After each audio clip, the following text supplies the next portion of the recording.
How's it going, everyone? I'm Sir James coming at you guys with another lightsaber video, and today we have one for Luke Skywalker's lightsaber from Star Wars Return of the Jedi. Now, of course, this video was made possible thanks to the folks over at NSabers.com, which means that if you are interested in this hilt or just anything NSabers tends to offer, I do have a link to their website in the video description down below, and of course a coupon code in which you can use as well.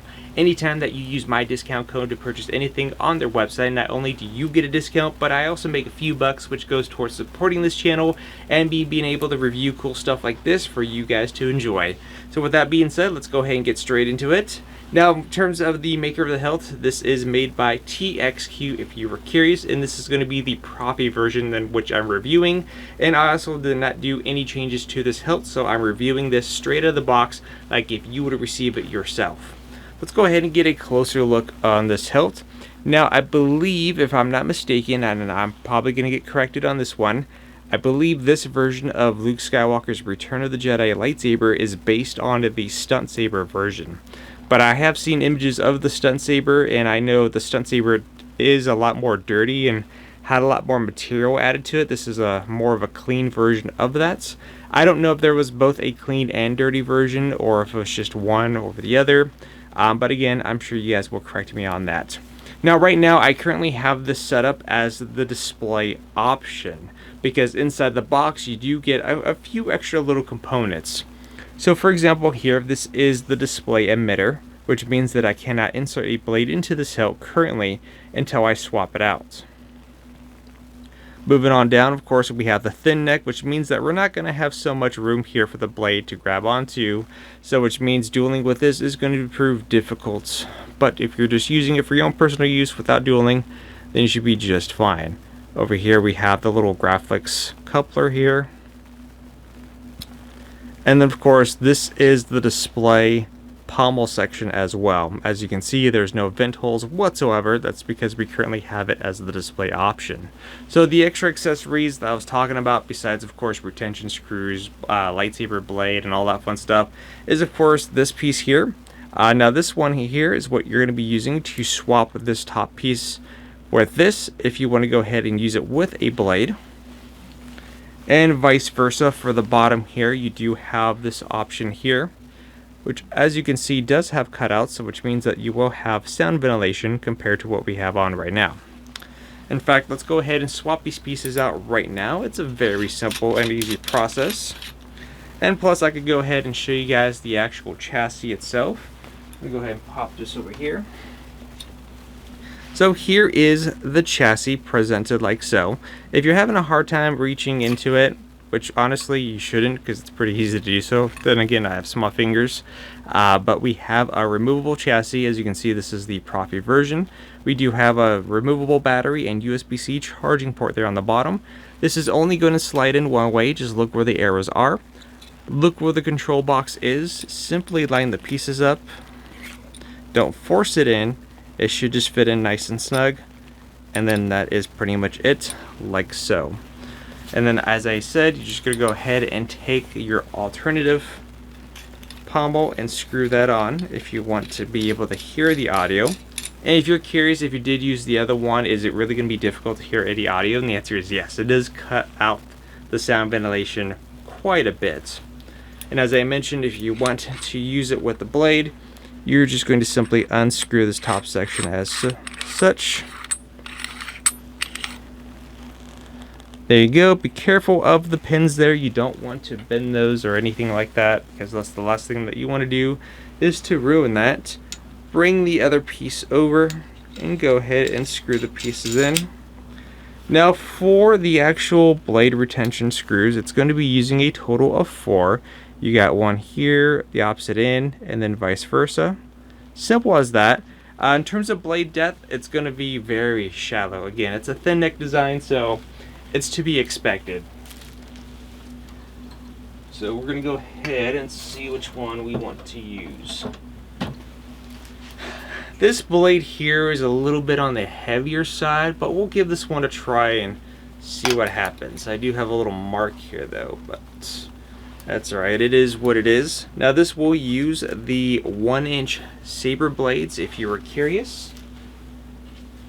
And we just need to make sure that we secure this as best as possible. Because again, with so little to grab onto, you want to make sure that those retention screws on all sides are nice and secured.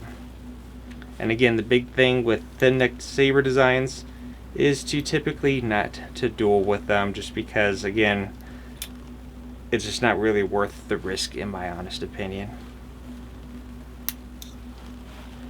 Alright, looks like we are ready to go. So let's go ahead and turn off this main light here. And I believe I currently have this set up already with the default, because it comes with 2 different Luke Skywalker saber fonts. So I believe I skipped over to the second one, because the second one was better than the first in my opinion. And go ahead and activate in 3, 2, and 1. I won't make it easy! There you go.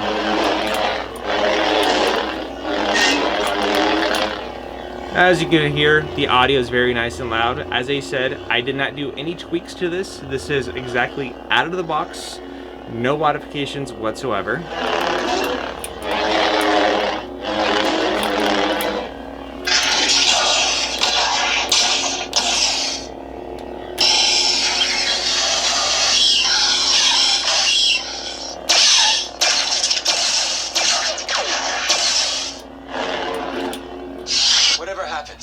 You're not alone.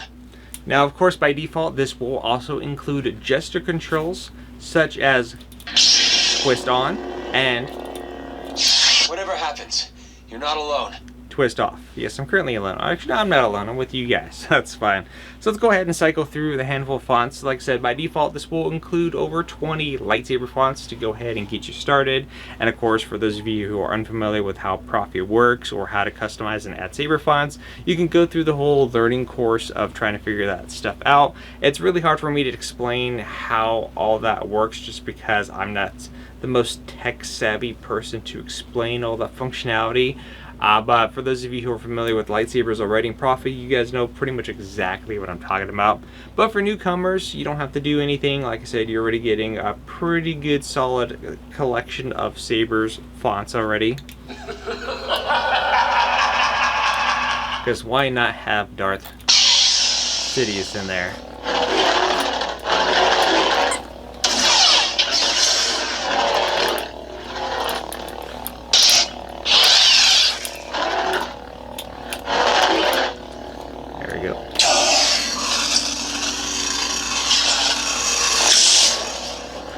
Now for, let's see, color switch, I believe if you press, it's a 2-button setup by the way, I forgot to indicate that earlier.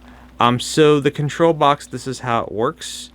This is where you're going to be pushing in. You have one button here located at the top, and the second button is going to be located here at the bottom. In fact, I could actually slide this down a bit to show you. Oop. Woo! Copyright! Copyright. There you go. My bad. So, which means if the saber is off and you hold down the top and let go, then of course it would actually play music that's already on there. So, we'll see if my video gets flagged for that one. But as you can see, when I slide this down a bit, you can see one of the buttons located right there, and again there's another one down here. So we're just going to go ahead and slide that back in. And we already switched there. So let's go ahead and activate that one. So again okay, I thought that was just going to keep going, talking over me. So let's see, I believe it's the top then bottom. Nope. I always get this backwards. Bottom then top. There you go. Bottom then top, and then you can go ahead and switch. Let's see, we're going to go ahead and choose this one to lock it. There we go.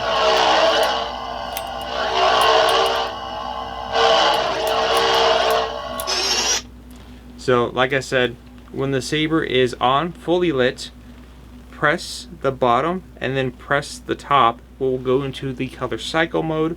Once you find a color that you want, just by twisting the direction of the hilt, go ahead and press the top. It's going to lock it in place, and you're good to go. Dark Sith Red. Ooh, that one's menacing.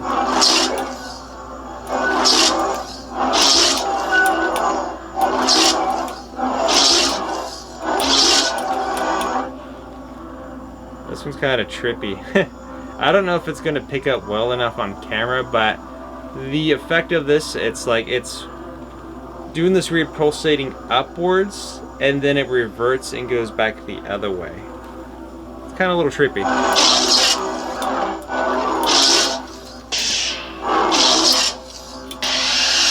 Pretty fun one. I have something to say. It's better to burn out than to fade away.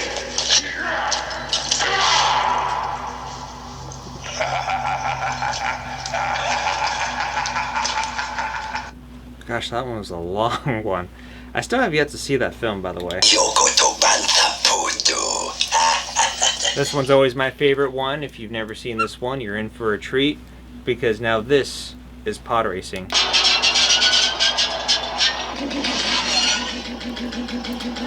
Oh yeah.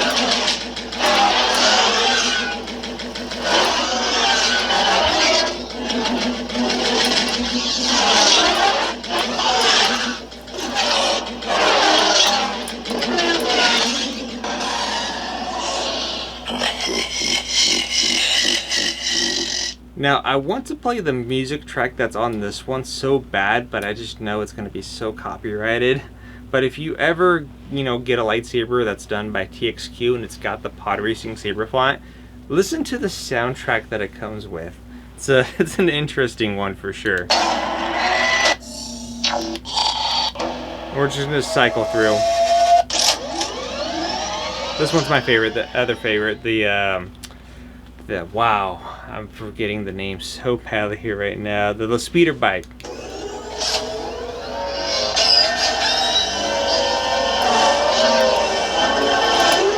And it's green, so it goes with the Hilt too.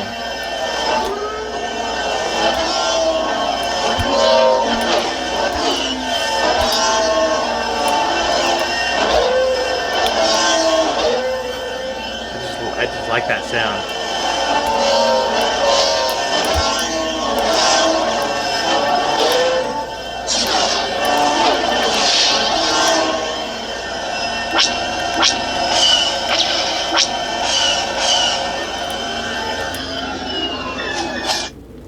Always a fun one. It's always a classic. You seem a little unhinged. Not really. Typical of humans. They scratch the surface and never think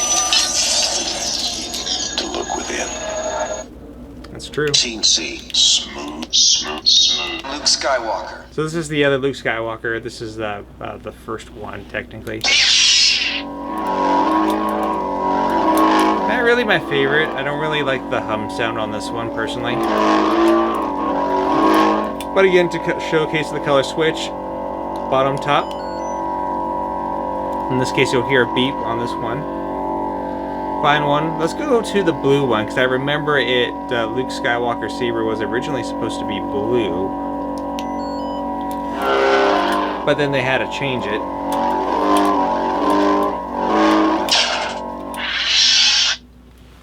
Oh yeah. I am told it is the dark saber. No, it's actually Luke Skywalker's lightsaber. Anakin. General Kenobi. Tell me, is this training? My training? No. Always training. The universe is. And that's the one we were just at, where we initially started.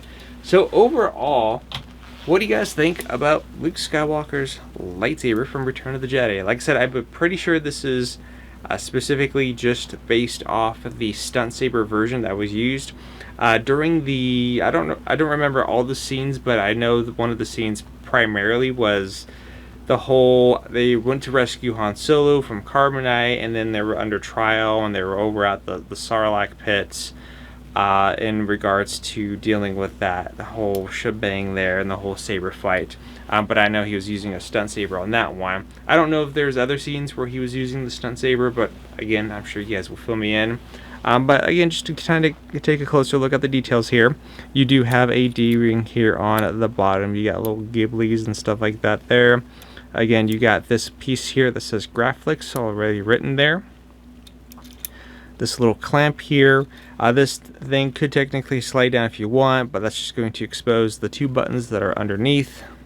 And again, you also have your display pieces as well. So if you're not going to be using this, you can go ahead and put the display pieces on and just go ahead and have it sitting on your shelf nice and clean without all the exposed areas. And I guess the other technically positive aspects too about the display pieces is, you know, if you're not using it for a while, it's going to keep dust and debris out of the electronic portions, which is great. So that's always a plus in my book, honestly. But what do you guys think? And I will say overall, just by using the all 4 retention screws here to secure this a little bit more of a heavier blade than what I normally use, it was actually holding quite well.